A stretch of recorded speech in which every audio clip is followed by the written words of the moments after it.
Okay, good morning everybody. This is my own monologue. So again, back to my institutional role. Welcome to the University of the Balearic Islands, this time to its main campus. We all had a very nice evening last night. At least it was so for me, so I assume and hope it was the same for all of you.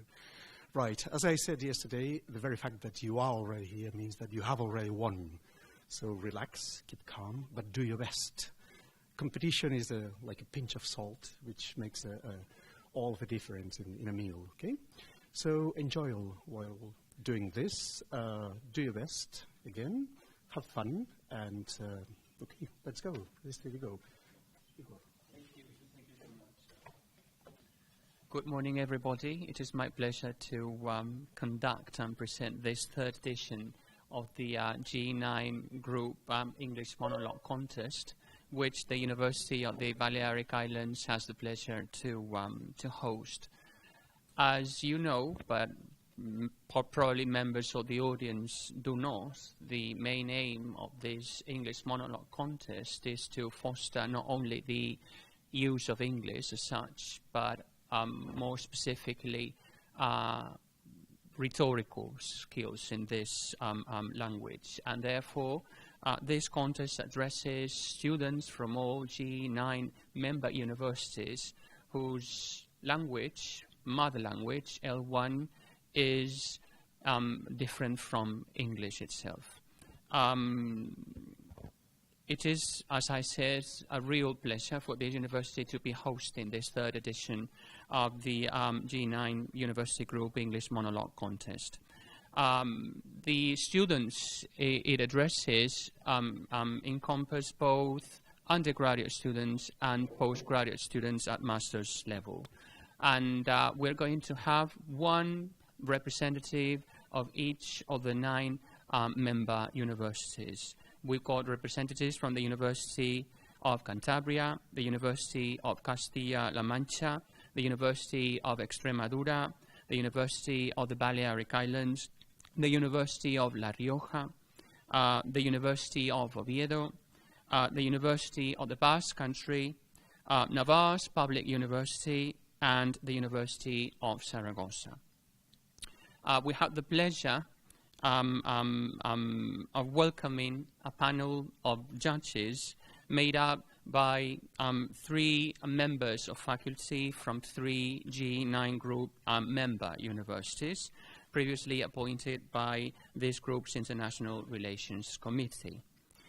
As for the way the contest will unfold, I need to tell you the following. First of all, the presenter, which is me, will call its contestant according to the order of participation which has been previously agreed. Okay, it will be my duty to keep track of the each contestant's delivery time.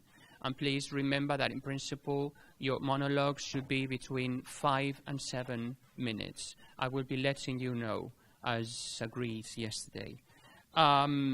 Upon the conclusion of the contest as such, there will be a time during which the members of the panel will deliberate in secret. Upon deliberation, the panel will announce the names of the 2 lucky contestants, okay, who are going to be awarded with the first and second prizes, each being rewarded with 600 and 300 euros respectively. As you know, but I think it is quite a timely reminder, the members of the panel will be assessing your performances according to, or paying attention to, 8 different items, which I'm going to list. One is the impact of your monologue. Second, your actual English language skills. Third, the self-confidence you show during your performance and the knowledge, your knowledge of the topic. Number 4, coherence and cohesion. Number 5, non-verbal language. Number 6, naturalness and expressivity of the delivery. 7, your mastery of space. And finally, the tone and voice projection. Okay? So, without further ado, I think we can actually get this contest going. But let me, first of all, introduce the members of the jury. We have the pleasure of welcoming Dr. Francisco Gallardo del Puerto, who is a senior lecturer in English and head of the language training area at the University of Cantabria. Welcome, Francisco. Dr. Victoria Guadamillas Gomez, who is English coordinator at the Toledo campus at the University of Castilla-La Mancha. And finally, Dr. Pilar Murdueñas, who works at the Department of English and German Philology at the University of Zaragoza. A very warm welcome to you all. So, are the contestants ready? It is my pleasure to introduce Angela Sinuka. Sinok, okay. Sorry about my mispronunciation. Who is a student, she's doing the double bachelor's degree in law and business management at the University of Castilla-La Mancha. The title of very promising monologue is Think Fast, Argue Well, and Be Different. Are you ready? Please.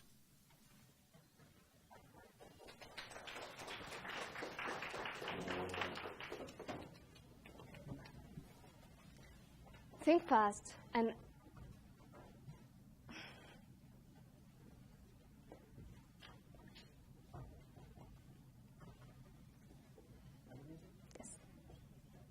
think fast and argue well, I'm sure. These words are the most suitable for determining what a double degree of business administration and law means. Once the first year is over, you will probably notice that a double degree is a combination of heterogeneous and contrasting elements that requires your brain to work at a different velocity. After passing the economic subjects, I start to think that all my life can be shown in graphs and lines. Before deciding, unconsciously, you start to think and calculate the cost of an opportunity. Now, your life will never be the same. And in my math lesson, I learned that there doesn't exist a faster person than my professor. Counting fast, speaking fast, writing fast, and you don't even have a second for distraction. If you don't answer the question in the next 5 seconds, forget it. The opportunity is lost. And when you have marketing class, you start to think that it's the unique moment when you will see some colors in the presentations. So for me, the person who is also in love with art is like a minute of relaxation. And you keep up this rhythm for 2 or 3 hours, and suddenly it's time to slow down and focus all your attention in every spoken and written word. It's a time for law. I remember when the professor told us, if one day I ask you this question, your best response would be, it depends. And he was right. Forget about black and white. There are only a million shades of gray that you just must be able to see. There are 2 or more sides. Like good things have a dark side, good people make bad mistakes. And even the best rules can give bad results. It's often necessary to think outside the box and not in ordinary way. Reading becomes difficult when you meet with various meanings of words, misinterpretations, catchphrases, ambiguous terms, hidden meanings, empty generalizations. Imagine combining all of these with the preciseness, clarity, and structure of the subjects of business administration. Sometimes you almost suffer a mental breakdown. You think that you must be divided into 2 different people. We always hear, stop thinking like a human being, think like a lawyer, which is to say, forget about your values, humanity, or personal feelings when you're involved in resolving some cases. Sometimes it's quite difficult to order your brain to think in this cold and rational way, because everyone knows that the law is noble, but isn't perfect. It's good, but it's not always just. And if you know languages such as English, Russian, Polish, German, Italian, it means nothing. Nothing if you don't know Latin. When you start to use Latin phrases or words wrongly, the result can surprise the professor enough. But seriously speaking, I really appreciate that in the classes we are talking not only about the problems, but also about solutions. And all these contrasting elements of the double degree make you into a more versatile person. They teach you to make decisions more quickly while still acting rationally, think faster but speak convincingly, help you see things from a different point of view, make you a little bit different. It teaches you how to manage your time effectively, organize your weekend, take advantage of your free hours. University teaches us problem solving, know how to deal with adversity, investigate, be dubbed by others and adapt yourself, and then turn on your own internal GPS to decide the right way. A degree certificate is useless. Every day we are used to hearing this, the students complain about this, that university gives us nothing and everything is theory. And now pay attention. It's going to be useless the less use you make of it. Less of opportunities and possibilities that university gives us. Less of the language courses which are offered. Less work experience and other training. Try to check off the things on this list, and then your degree certificate will be useful. The university is made for giving you direction, right path to follow, and not a resort place in the company.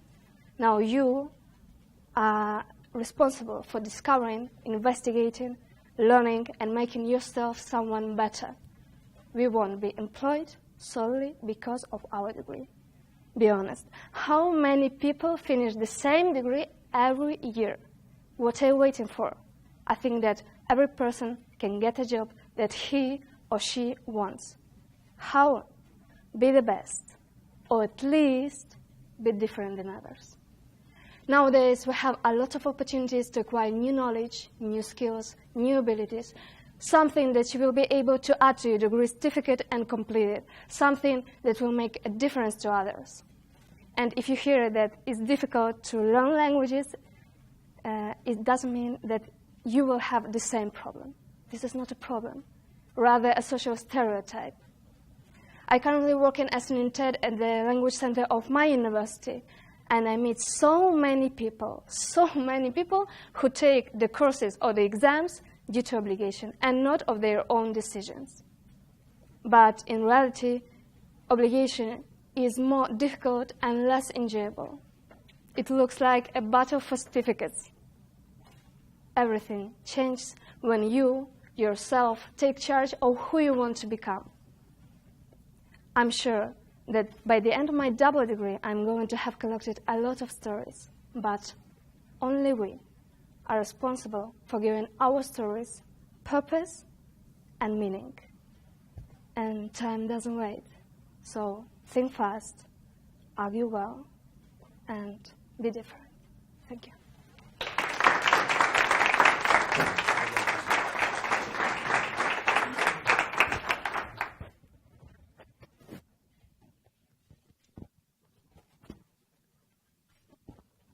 Thank you very much, Angela, for your delivery. Now, the second candidate is Paula Suero Guillermo. I will call you in the moment the members of the jury let me know they're ready.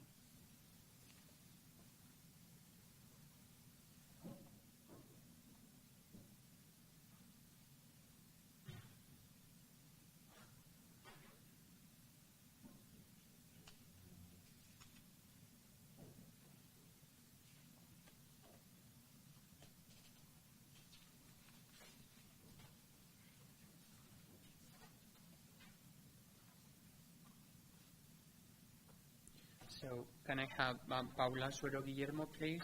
Paula is taking a Bachelor of Science in Maths at the University of Extremadura, and the title of her monologue is very intriguing, actually.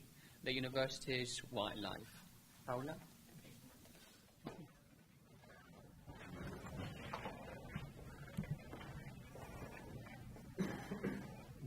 Are you ready, Paula? Yeah.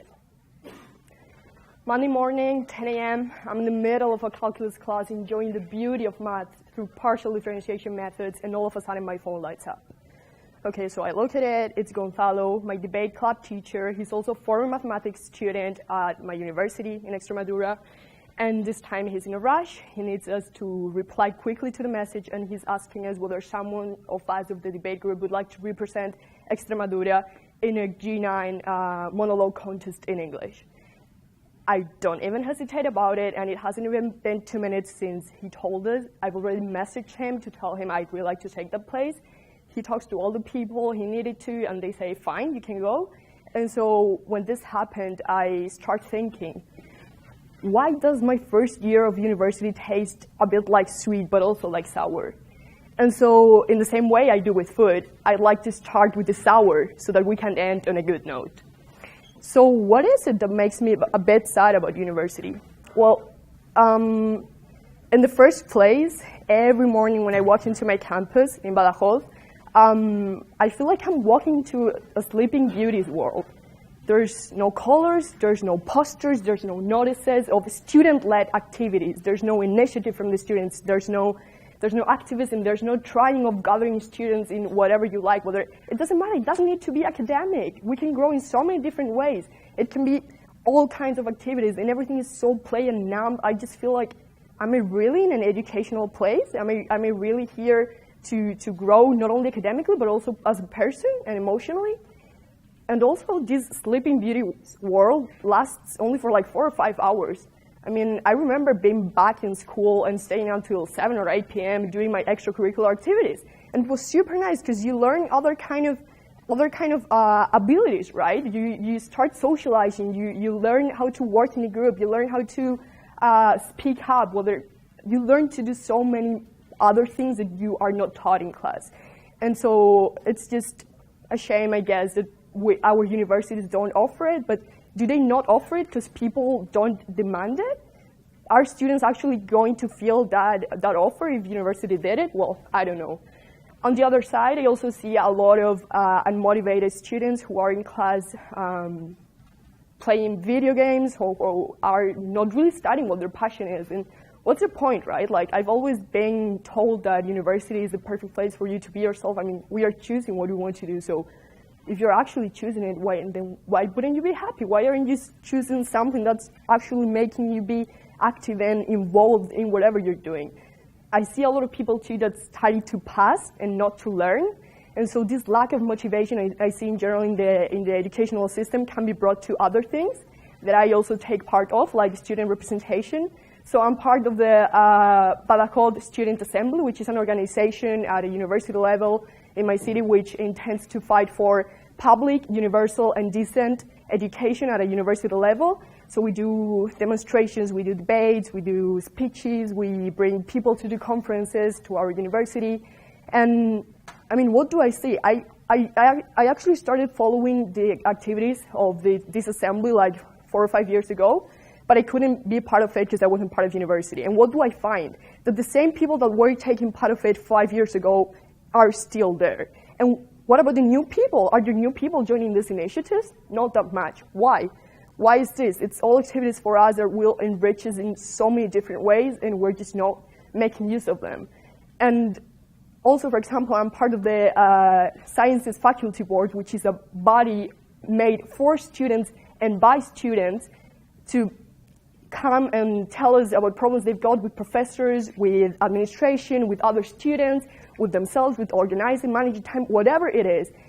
I'm my class president. I tell people all the time, come to the faculty board. We're there to help if you need anything. People have got lots of problems, but they don't come. It's like, I feel this should really be extrapolated to society, and it really makes me sad seeing it at university because this lack of motivation and participation in society in general doesn't really prepare us for the democratic system we live in, right? Because the democratic system is not only about voting, but are you voting being aware of what you're voting? Do you know what the person is proposing? So I guess this lack of motivation affects a lot our daily lives too. And it's, well, I just wish more people joined, and that's what I try to do. And so, wait. I'm being too negative, fine. Let's also go on the good side. So for example, some of the amazing initiatives I've had the chance to do thanks to my university are, for example, the debate group that I talked about. So Gonzalo talked to me about this opportunity. He's the European debate champion, and I've got the chance to learn with him about argumentation and logic techniques every week for free, and it's just amazing. It improves my critical thinking, it improves the way I communicate with people. Is just great. You meet a lot of people, you open your mind, you shift your mind barriers, and it's just so nice. I've also been part of an initiative by an NGO in my university, which intends to promote human development through engineering, and it was just so nice to do a volunteering course with them. We did a campaign against vending machines and in favor of healthier food in our campuses.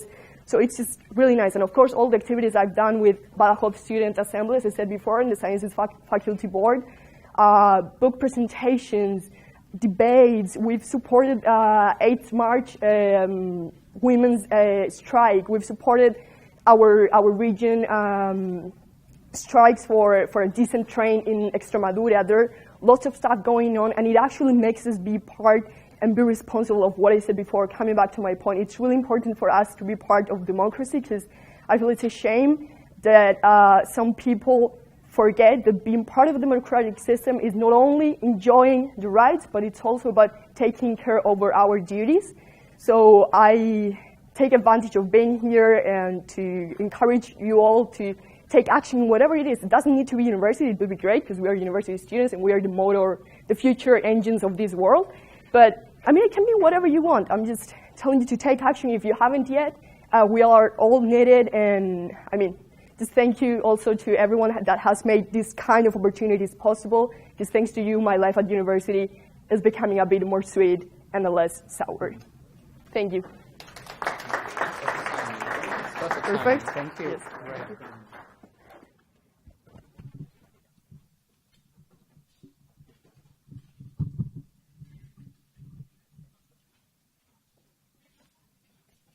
All right, Paula, thank you very much. That was really perfect timing. Can we have the third candidate, contestant ready whenever the members of the board give me a sign? It will be Marcus Mortinger's turn.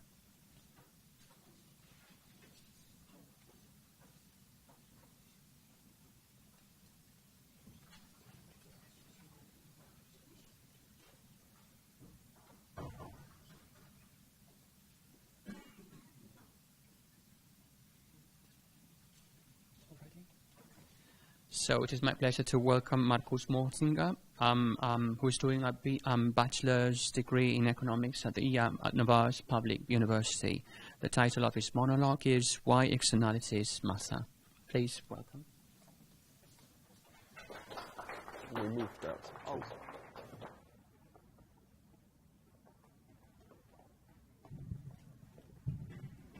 I'll give you the floor, okay?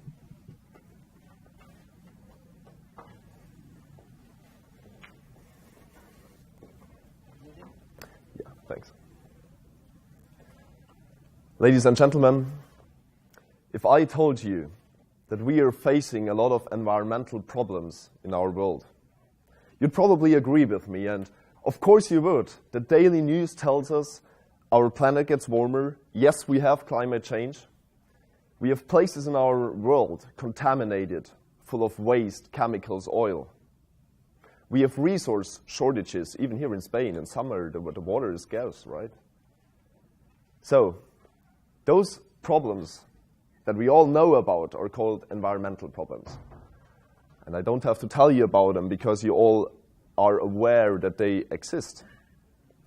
What I want to talk about with you today instead is, where do these problems come from?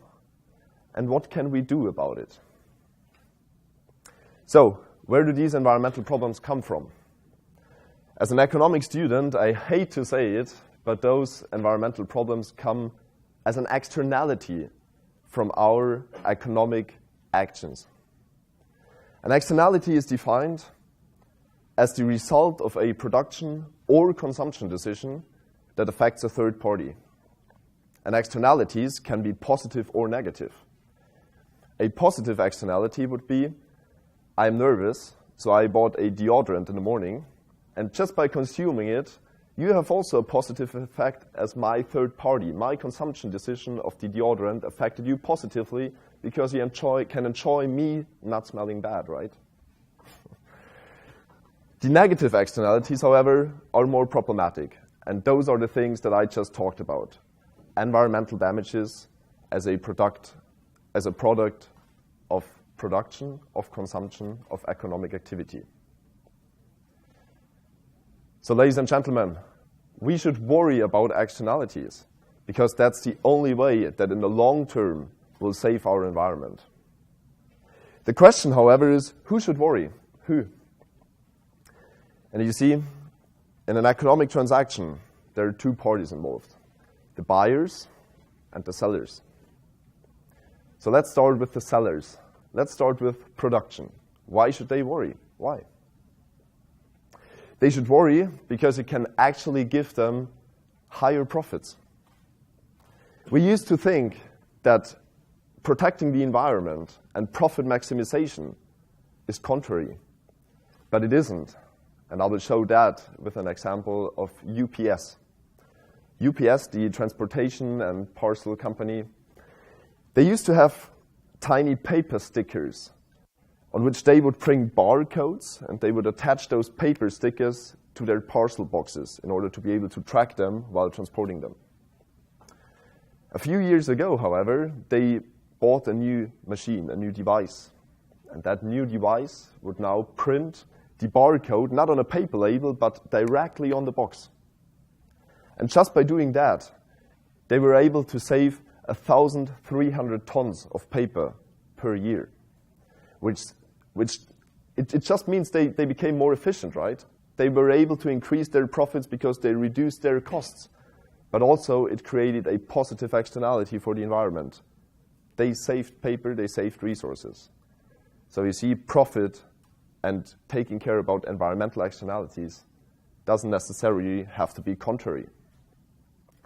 You would now say maybe, okay, Mark is right, but what if those monetary incentives like UPS had it? What if they are missing? You see, and that's the point where you and me as consumers come in. Because consumers influence the economy in a massive and incredible way. You see, 20 years ago, no one would have cared about where the cup of coffee that we drink in the morning comes from.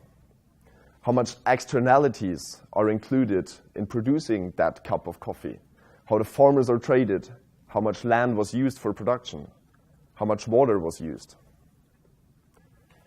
You see, over the years, the consumer awareness changed. Consumers started to worry about what externalities are included in that cup of coffee. They were willing to pay more money for a coffee that's sustainable produced, and companies had reacted to that change in demand. And that brought up amazing things like fair trade product, for instance, which is just a product of changing consumer demand, of a change in consumer awareness. So we have an incredible impact, and we should use that impact. Now we've seen that environmental problems are an externality of economics, right? And we have seen how we can change it. The last question is why we should change it. Why should we worry about it? The answer is easy. We should worry about it because it's our environment that we are living in, right? And there are no spare parts. In the long term, it will become more and more expensive to preserve the conditions that we are living in now. Studies estimate that the annual damages of the total economic activity in the world add up to $6.5 trillion a year. 6.5 trillion just in damage on the environment per year. But it's not only money we would have to sacrifice, no. It's also the standard of living. It's our standard. We want to live in a nice, green, clean city. But if we want to live in a nice, green, clean city, we have to worry about our environment. We have to worry about the externalities tied to consumption or production decisions, because we make an impact, and also firms can benefit from it. And maybe in 20 years, if another guy like me comes here to Mallorca and asks you the question, hey, we get a lot of environmental problems here, don't we? you could say, well, actually, it's not too bad anymore. Thanks for listening.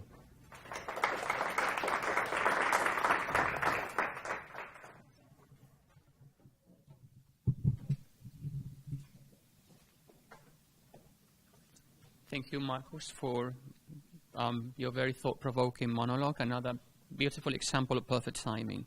Can we have the next contestant ready, please? Eva, whenever they both give us their blessing.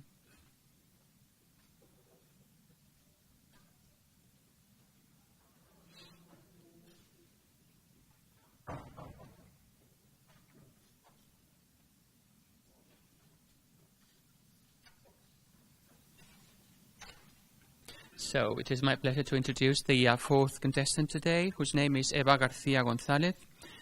She comes from the University of Oviedo, where she's completing a master's degree in teledetection and geographical information systems.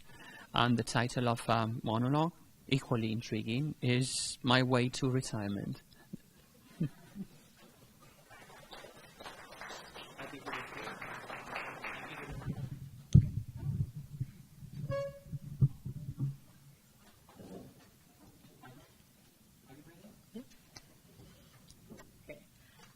I find it funny how people say, follow your dreams, instead of saying, follow your ambitions. Because, for example, I had a dream where I was a Viking, and me and my Viking friends just invaded the White House. But, you know, I know what my most recurrent dream is. Like, I don't know why, I just watch myself sleeping. It's weird, I know. But I don't know what my ambitions are. I'm a bit lost in life. Yeah. So, but this has been like this for my whole life. I'm used to it. It's not a problem for me anymore. But in a way, I think at my age, 25 already, I think you should know what you want to be in your life, what you want your life to be like. For example, when you ask like a small kid, what do you want to be when you grow up? I think you can have two kinds of questions. The first kind of question, of answers, is are they not so probable / impossible ones?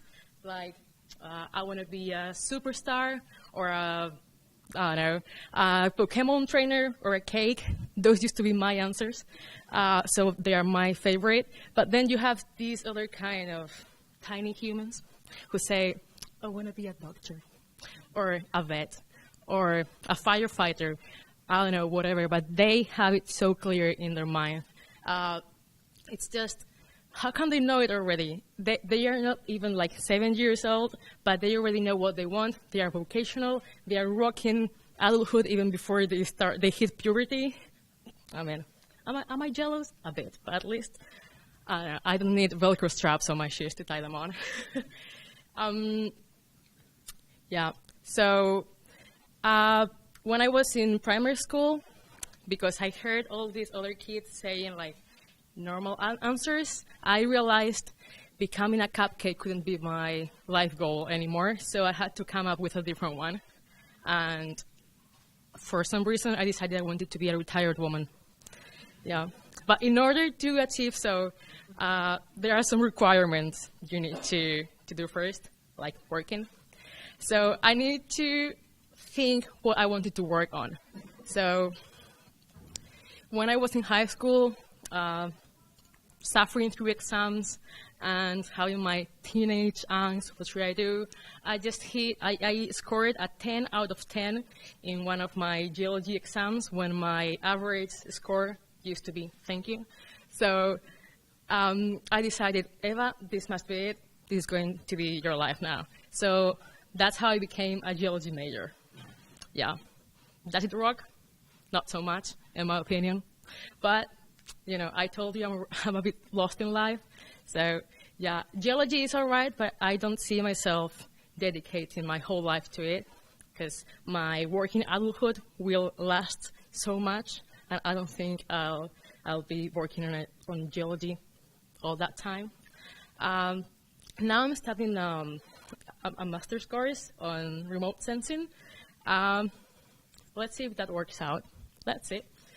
But anyway, I started geology. That's all right. I got lost. Sorry. Yep. Okay. Sorry. Yeah.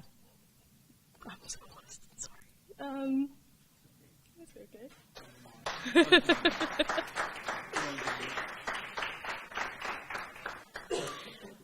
Well.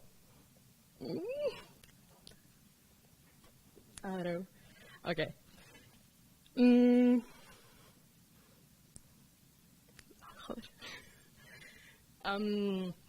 Yeah.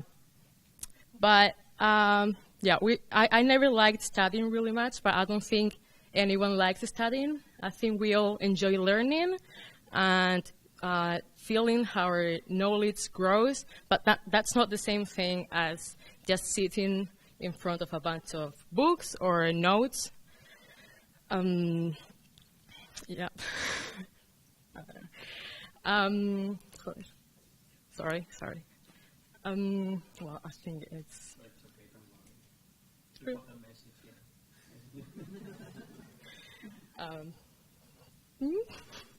Well, I think we can leave it like this, because I'm just so, yeah, sorry. I think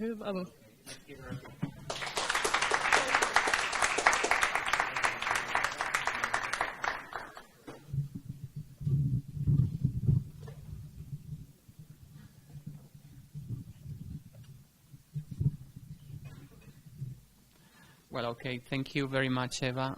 Let me tell you something. I think I share your aims, okay? So, and I also wanted to be a pop star when I was 14, anyway. See how far I got. Can we have the fifth contestant ready whenever the board give us their blessing?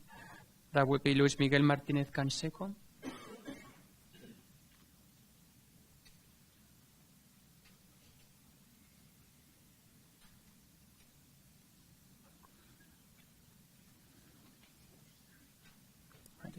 So it is my pleasure to introduce the next contestant, Luis Miguel Martinez Canseco, who's doing a BA in Law at the University of Cantabria, and the title of his monologue is Knowledge Hunger.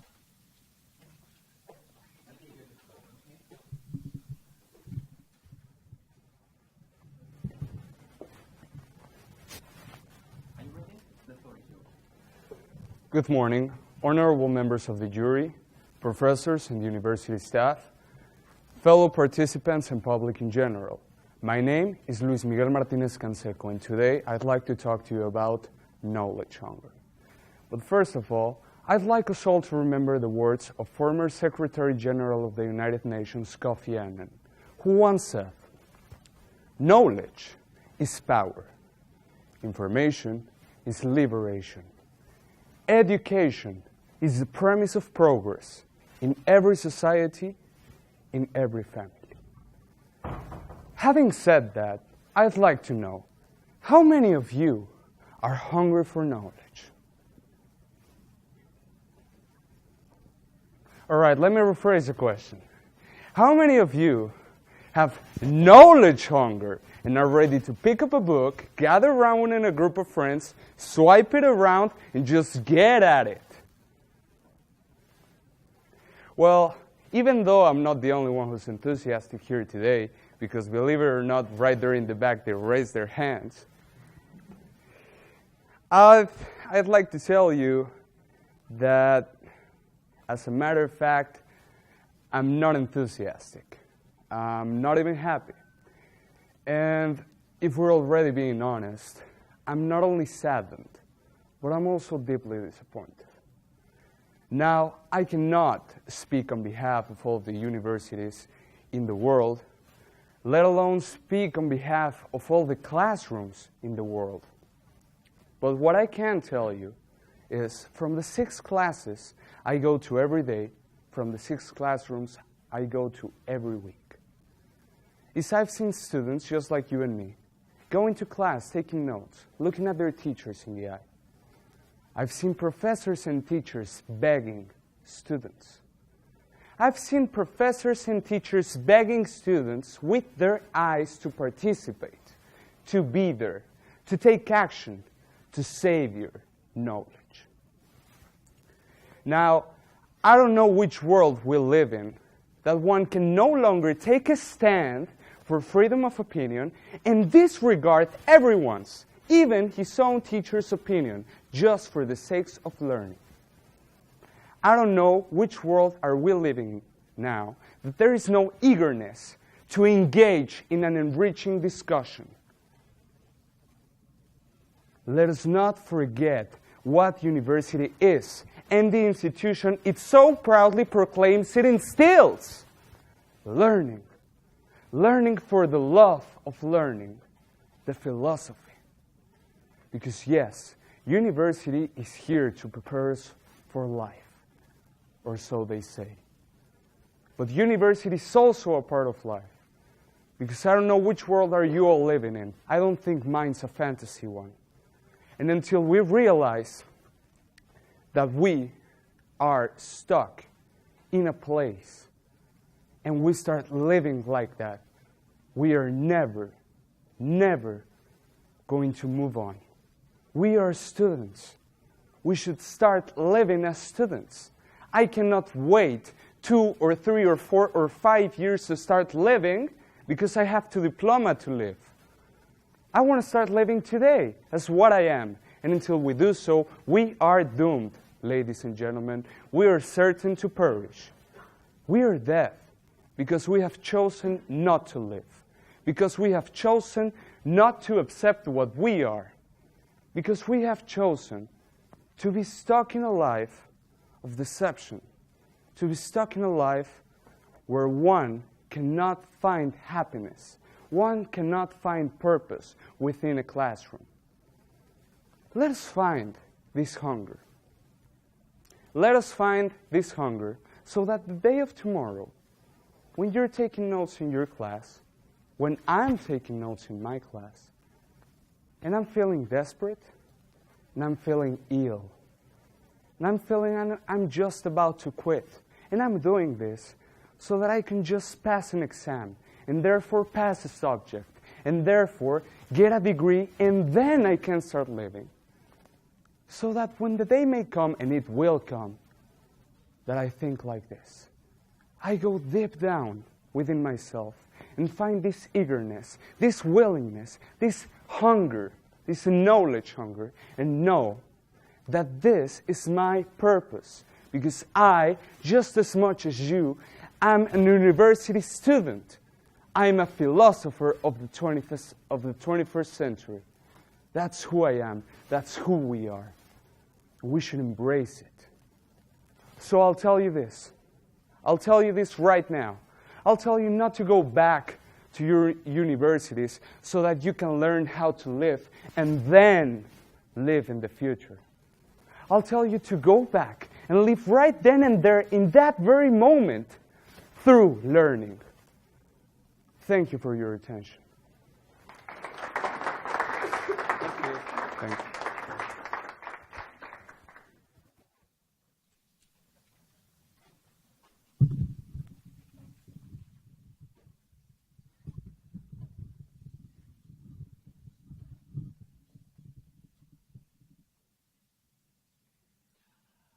Thank you, Luis Miguel, for this enormously engaging delivery. And can we have the next contestant ready, Emanuela from Zaragoza? Okay.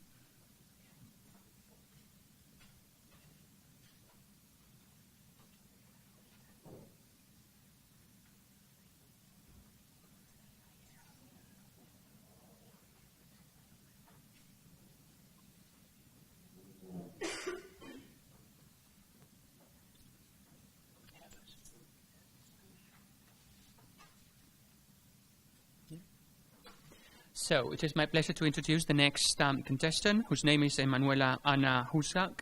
She's completing bachelor's degree in business management at the University of Zaragoza, and the title of her monologue is "Why Did My Neighbor Do Better Than Me?"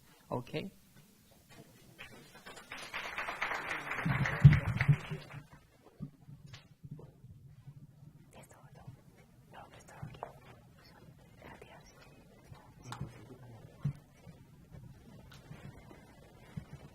So, good morning, everybody. I'm glad you came here today. My name is Emma, and I study Business and Management Administration at the University of Zaragoza. But one of my biggest concerns is located outside of its doors, which is the European Union. As you've probably seen on the news, the number of people wanting to abandon this supranational organization is constantly increasing. And the reasons are multiple. They don't trust in the commitment of being together anymore.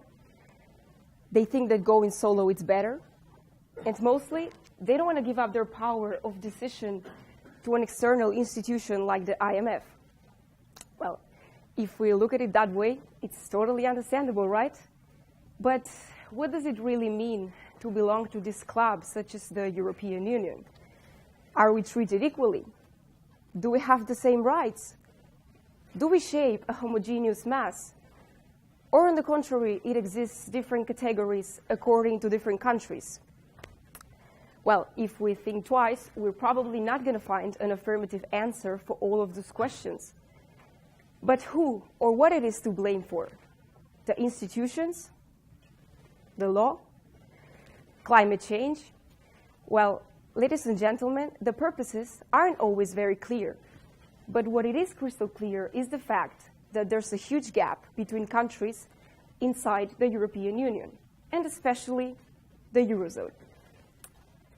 As it is common knowledge, the rate of economical growth is something very particular for every country, according to their social, demographic, and geographic characteristics, among others. But this can also be an unleashing feature for creating such a huge divergence between places that share common ground. And in our case, this is the existence of different economic growing models. And that's the reason why there are countries with economic growing models based on exports, like Germany, and countries with economic growing models based on consumption, like Greece. Needless to say, which ones are going to be more competitive in the long term, and which ones are going to be forced to keep up with the pace and try to be more competitive. Well, by now, you probably see that the answer is clear. We need to be more competitive. But what does it take to be more competitive? Well, for this, the answer is also very simple. Creating value. Since the beginning of the European Union, the cycle of its inner economy was clear, and it's still clear nowadays. Central countries grow by exporting high-value manufactured products, while periphery countries absorb part of those items and take the remaining way of growing in the economy, which is tourism and the service sector. You know what I'm talking about, right? Of course, I'm not saying that these last two ones cannot be competitive, because of course they can, but not in such a huge scale as the first one. And this is one of the main explanatory features that shaped our European Union and the way we see each other as members in it today. And now I would like you to think about something. Maybe no one lived beyond their possibilities. Maybe the amount of debt that certain countries concentrated during decades can be justified in a desperate way to be more competitive.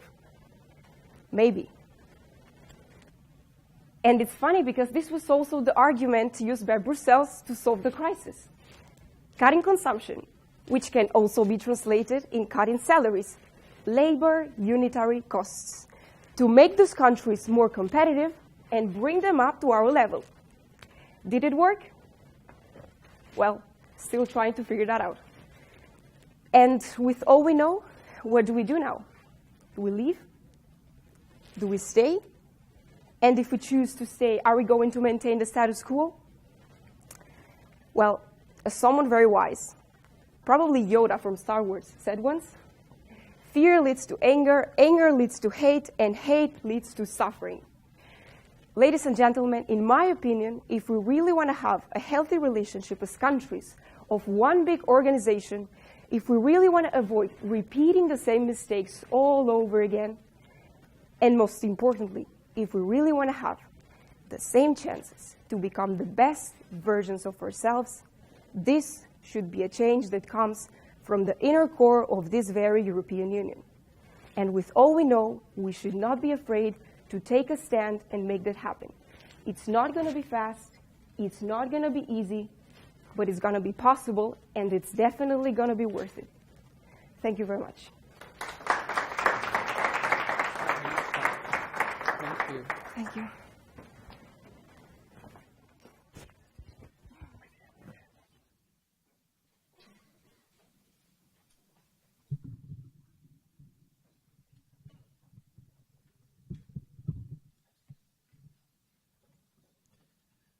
Thank you, Emma, for this yet another beautiful example of perfect timing and a very strong message too. Can we have the seventh candidate contestant ready? Sofia from the University of Basque Country. Yeah.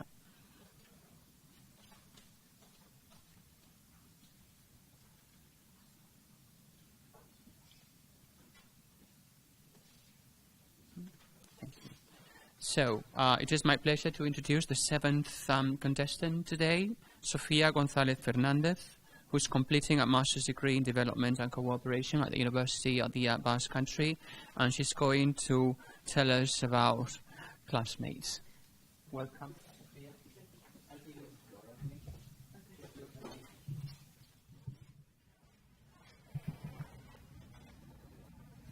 Are you ready? I think so. Whenever you are ready. Okay, that's fine.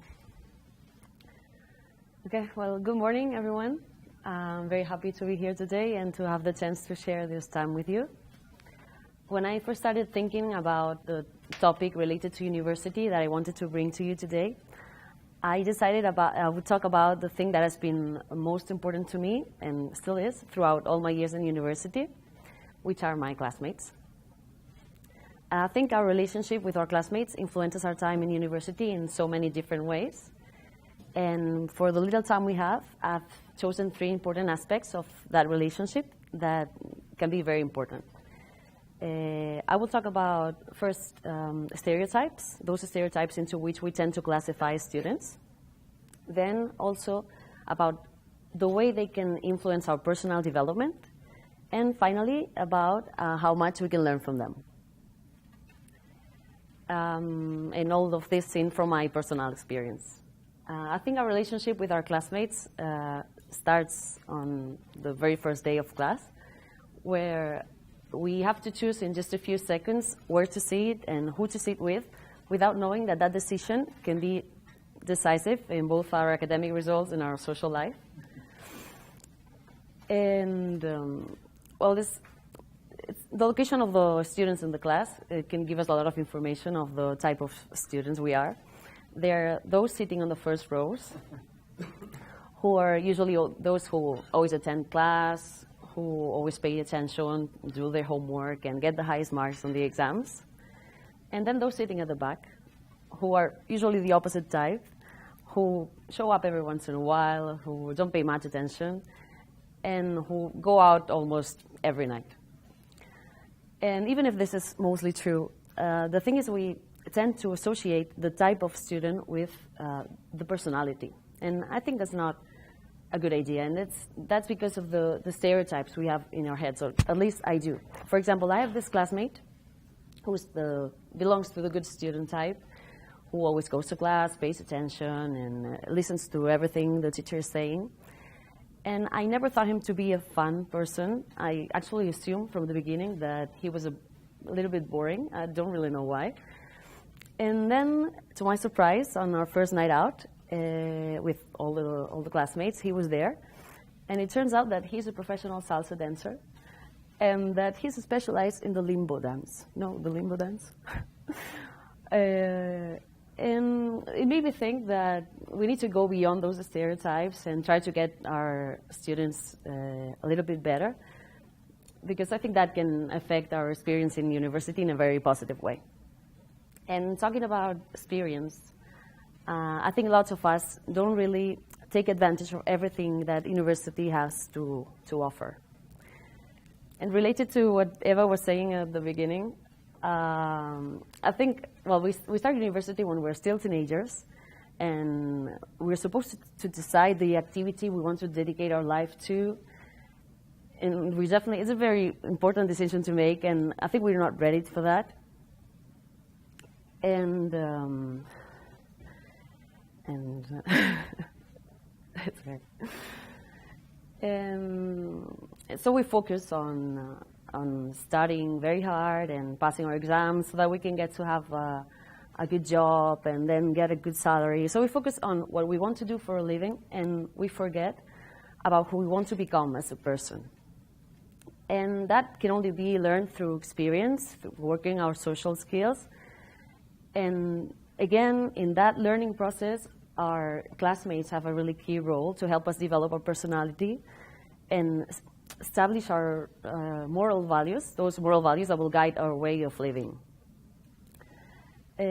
So I think it's very important because we can always change our job or professional career, but it's much more difficult to change who we've become as a person. And just finally, I would like to say that it's important for us to see our classmates as another source of knowledge. I'm an engineer, and when I was studying, everything was basically about math and calculation, and social skills and speaking in public was definitely not a priority. But this year, I met some classmates who have really amazing speaking public skills, who have decided to organize some little seminars about public speaking, and that has been very, very useful to me. When I was in school, I was basically, when I would try to make a presentation in class, I would just go blank and stand there without saying a word. But those seminars have helped me to be here today without having a paper and reading like this. So it has really helped.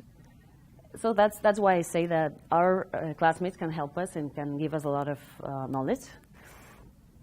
And that's it. I just want to say that I think that experience and knowledge should go together.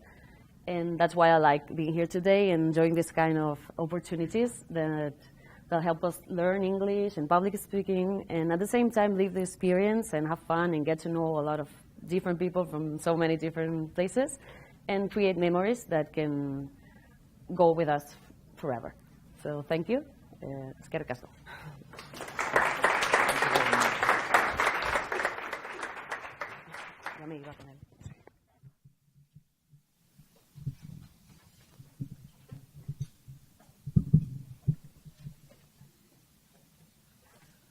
Well, thank you, Sophia. I think that we can all relate to the content of your speech so very kindly delivered. Can we have the 8th contestant ready, Giorgio?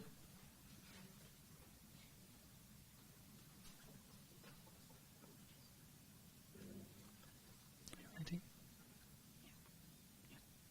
So it is my pleasure to introduce our local candidate, whose name is Giorgio Rossini. He's studying at the University of Verona, but he's spending some time with us as an Erasmus student doing English and Spanish. The title of his monologue is Multiple Disorder English, whatever that means. So please, Giorgio. I think you need to arrange something about the stage. I'm pretty sure our technicians will help you, okay?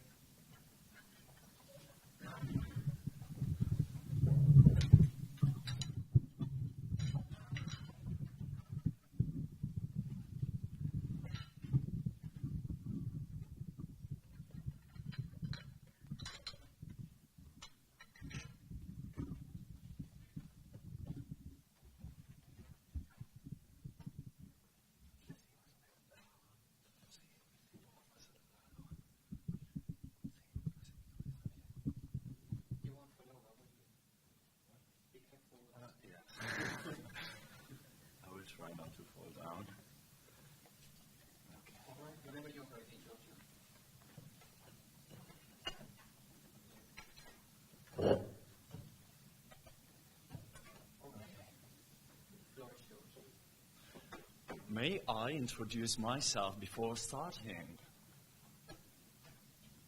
Well, name, English. Surname, language. Place of birth, England. Age of birth, 5th century. Germanic family. In the past, I have been close friend to the most important and influential people on earth. I have worked with Shakespeare and with Queen Elizabeth, well, just to say the most famous names. They became the symbol of our country all around the world. Not only because of their own personality or their political relevance, but also because of me, my presence, and my hard work behind the scene. But nowadays, things are changing, and people treat me differently all around the world. I'm befriending with the Europeans. I'm struggling in Asia. But what most irritates me is the arrogant and superior behavior of the people of the United States of America. They always act as if they are the best, the ones who imitate. Oh, not that I want to say that British people are the perfect example, but history certainly tells the objective fact that most American citizens are the direct offsprings of the European. And as for the people of the United States of America, well, they are the descendants of the British. Oh, shut up, you old creepy man. How many times do you need to tell the same boring story about your past? I mean, no one gives a shit about it anymore. Your dear friend Shakespeare is dead. And your dear Queen Elizabeth is about to join him. So please, do me the fucking favor of shutting your fucking mouth and leave me alone. Look yourself in the mirror, go and cry on your own, but please, leave me alone. Today is my day. The present is all mine. Hollywood, the Oscars, the Grammys, Wall Street, Donald Trump, every single one of them is working with and for me. And all people around the world love me. They want to sound like me. They want to wear like me. They want to work as we do. They want to earn money as we do in the USA. And God bless America. I'm pretty sure if someone did research about it, they would find out that the word fuck is the most used in the world, even more than hello, ni hao, or hola.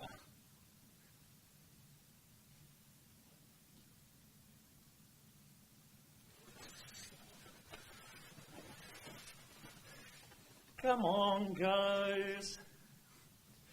Are you still arguing about it? Guess what? That is water under the bridge. I mean, bury the hatchet and look at what is going up here in Canada. Women and transgenders are finally taking the floor. They scream their pain. They ask for justice. So get on with your shit and open your eyes to the real present world. Cheers. Thank you.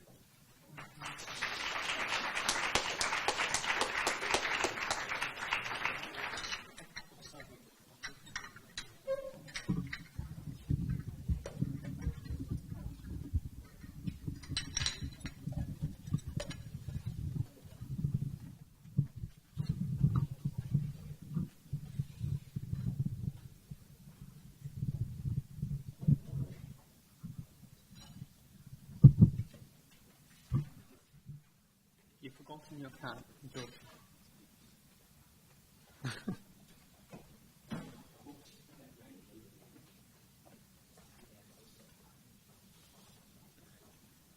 Now, you're making things very difficult for me. How on earth am I supposed to look or sound entertaining now, anyway? Can we have the ninth contestant ready, please? Pablo Lozano Palacio. Okay. Whenever the balls are ready. Are we ready? Thank you.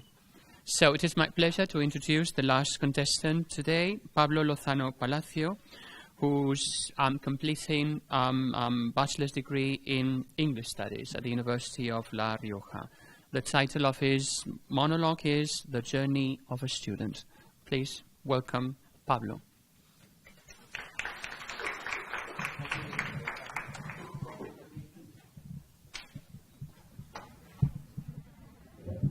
Are you ready? Mm-hmm. Whenever you are. Ladies and gentlemen, my name is Pablo Lozano, and for the last 3 years, I've been trying to find the essence of university.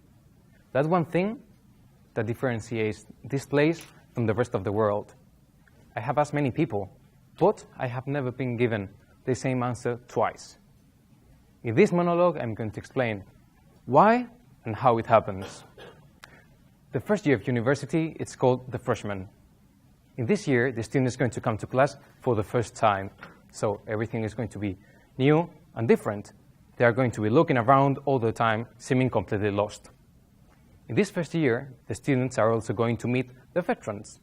The veterans are those students, a little bit more experienced than themselves, that are going to show them the tips, the tricks, and possibly the teachers' nicknames. Now, in this first year, you are going to enjoy every single thing about university. You are going to enjoy being away from your parents. You are going to enjoy the freedom. And most of all, you are going to enjoy studying what you actually like, what you love. And that is amazing. Now, if you have been lucky, hardworking enough to go through this first year, you will find yourself in the second year. The second year is called the transition. In this year, the student is going to stop being a rookie. He's going to stop being a newcomer, and he's going to start being a veteran. Being a veteran means that you stop asking for favors, and people will start asking you for favors, and that is amazing. Well, I don't know about you, but back in my university, my building has 3 floors. Now, when you start university, you're in the top one, which means that every single morning you have to climb 1054 stairs every single day. And you can say, that's healthy. It's also annoying. Now, as you go on in university, you go down and down until you find yourself, like myself, on the 4th and last year of the degree, and you only have to open the door, and you are right in your classroom, and that is amazing. Now, you're half the way through, you're ready for the 3rd year. We all have heard stories about the 3rd year, right? I mean, we are afraid. We are so afraid, we even start to learn the teachers' nicknames, and not only their name, hopefully. Now, in this 3rd year, some students are going to be so scared that they are going to travel as far as they can. They are going to escape from teachers, they are going to escape from friends and from family. They are usually called Erasmus. Now, in this 3rd year, you are going to have to study a lot. It's going to be very hard. Probably hardest than you have ever done. The hardest thing you have ever done. But once you go through this 3rd year, everything is going to be fine. Everything will seem easy. You will end up having, in this year, or more caffeine than blood in your veins. But you will go through it just fine. Hopefully. Now, once you've been through this 3rd year, if you have gone through it successfully, you will find yourself in the 4th year of the degree. The 4th year. I'm in there. It can be summed up in 3 words. The final dissertation. Ever since the first student says those 3 words, they're just madness. Students are running around, unsure what to do. It's just crazy. It's madness. They are trying to find a teacher for the final dissertation. That could seem as an easy task, but it's really not. Because on the one hand, you have those students that do not know what to do the dissertation about. I mean, they have no idea. And on the other hand, you will have those students that come up with the craziest ideas. I mean, you wouldn't believe it. Now, in all this madness, here's a safety tip for you teachers. Once you get home, once you get to your office, lock the door behind you, because otherwise you will be chased by crazy students, and that is not amazing. Now, you have been through the whole degree. You have been through these 4 years. And sadly, everything comes to an end. Now, it's going to be sad in a way, because you will not see your friends and your classmates too often. You may never see some of them never again.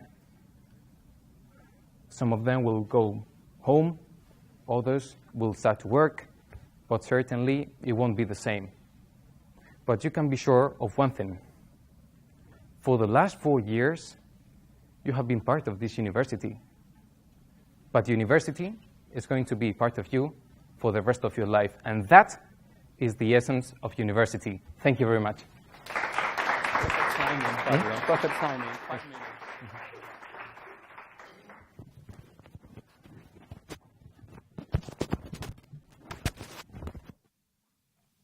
So we reached that very special moment when the deliveries and presentations are over and done with. I'm pretty sure that all of you feel quite good about this. Congratulations. I think that you all deserve a very big hand, because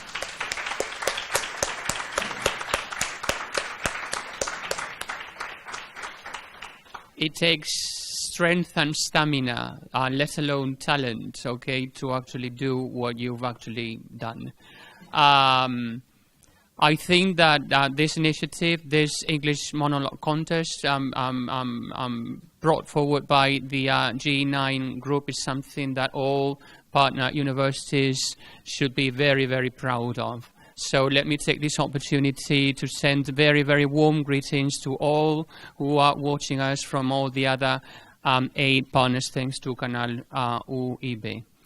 The show is over as such, but the fun is not. We reached that moment when, and I don't envy the members of the jury, they will adjourn the session because they have a very special and important decision to make, which is to announce the names of the lucky ones who are going to be awarded with the first and second prizes. So please stay watching if you're watching from outside, and let's adjourn for a while. Thank you.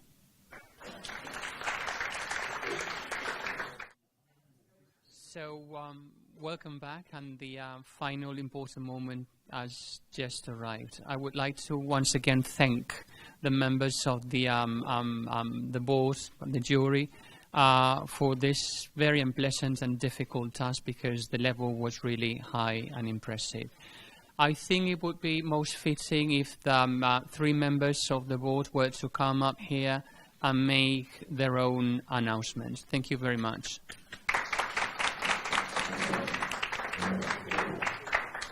Thank you to G9 Grupo de Universidades organizers for having thought of this great idea of the English monologue event. It's a great pleasure to see how things evolve and how good ideas become great facts, great events. Secondly, we would like to thank the local organizers of the Universitat Balears. I don't know if I pronounce it right. It's for your warm welcome and for your hospitality, and everything's been perfect, well organized, great organization skills. So we have felt great, really great. And finally, we would like to congratulate all the participants, the students. You are the ultimate destination of this event, so congratulations. And without further ado, then we will proceed to just first the runner-up and then the winner, right? Okay, so runner-up is Paula Suero Guillermo from the University of Extremadura.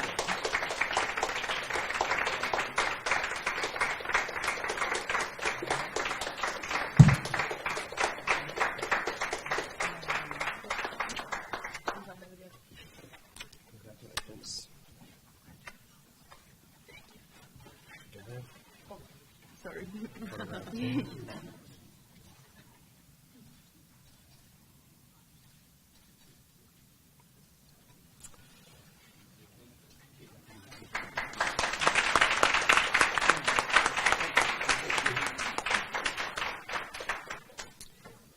And the winner is dramatic pause right now.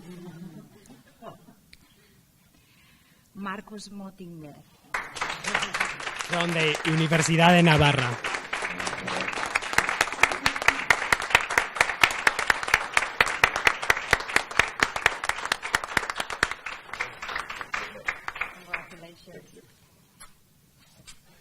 Congratulations. Thank you very much.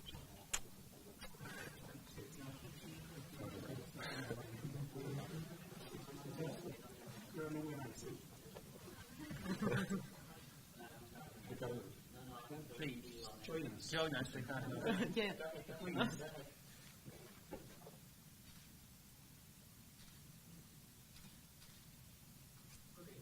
Okay.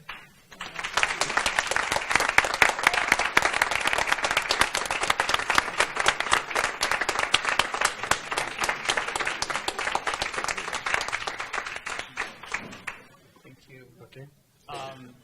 But we would like to add something before we bring this event to an end.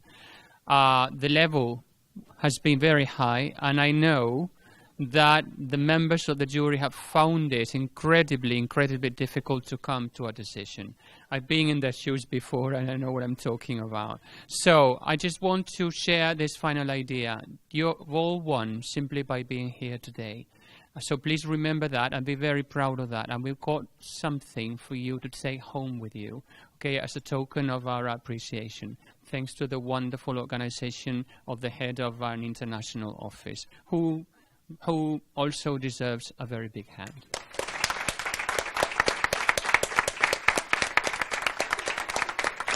So,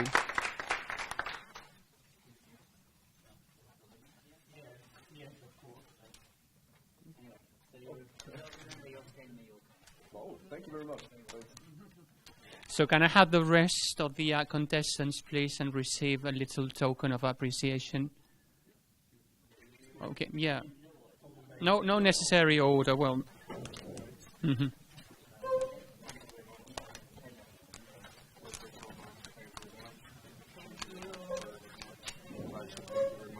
Thank you very much for everything. Thank you very much.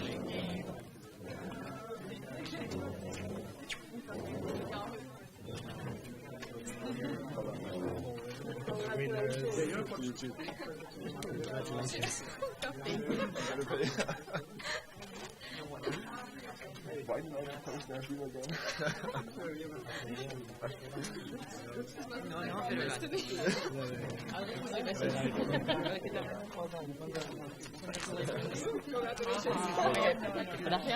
Congratulations a todo el mundo. Congratulations. Uy, que me Thank you very much. Thank you. Zorionak, descarero. Muy bien. You're very welcome. Muchas gracias a vosotros por todo. Por acogernos también. Ha sido un placer, gracias. Ya, tienes una foto de grupo, ¿no? Final, Pero tenemos que cortarla. So this is the end. This is all we got for you, for those of you who've been watching from wherever you are. Thank you for watching, and see you next year at the 4th edition of the G9 English Monologue Contest. Thank you very much.